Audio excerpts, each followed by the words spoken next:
এই বেটা তুমি যাও নাই কেন? এত বড় অ্যাক্সিডেন্ট হয়েছে বেটা, তুমি বেটা হাঁটতে পারো, যাও নাই কেন তুমি? হ্যাঁ, আবার এদিকে বয়ে মুখে থাপড়ায় দাঁত ফালাই দিব, ফাজিল কোথাকার। আবার এনে বয়ে অপরাধ স্বীকার না করে আবার গলাবার একদম গলা নামাই দিব তোর বেটা। সমাজে 10টা মুরব্বীর সামনে বলতা এটা আমি ভুল করছি, এটা আমার অপরাধ হয়েছে। বেটা তুমি এই কথা না কয়ে বারবার খালি কথাটা এইভাবে ঘুরাইতেছো, অপরাধ তুমি স্বীকারই করো না। আর এই বেটা জীবন গেছে এই দিক দিয়ে। তোমার কি তুমি ভুল করছো এটা স্বীকার করতে তোমার সমস্যা? আমি ভুল করলে স্বীকার করতে আমার অসুবিধা না তো, কিন্তু এরা যে অভিযোগ করতেছে এটা তো মিথ্যা। কোন অভিযোগ? এই দাঁড়াও, কোন অভিযোগ? এরা বলতেছে আমি মোবাইল নিয়ে গেছি।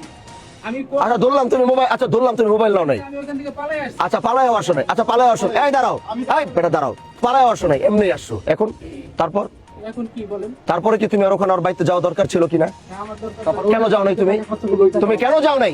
এই তুমি যাও নাই কেন? এই বেটা তুমি যাও নাই কেন? এত বড় অ্যাক্সিডেন্ট হয়েছে বেটা, তুমি বেটা হাঁটতে পারো, যাও নাই কেন তুমি?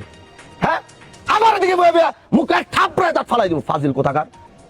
আবার এনে বয়ে অপরাধ স্বীকার না করে আবার গলাবার একদম গলা নামাই দিব তোর বেটা, ফাজিল কোথাকার।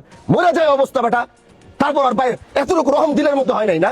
টাকা না দিতে পারি ওরা, বুঝলাম গরিব মানুষ, টাকা দিতে পারবো না। আর বারবার গিয়ে তো খবরটা তো নেওয়া দরকার ছিল। পরে তো মরে যায়, ওর তো বাচ্চাটা ইতিম হয়ে যেত যদি মরতো।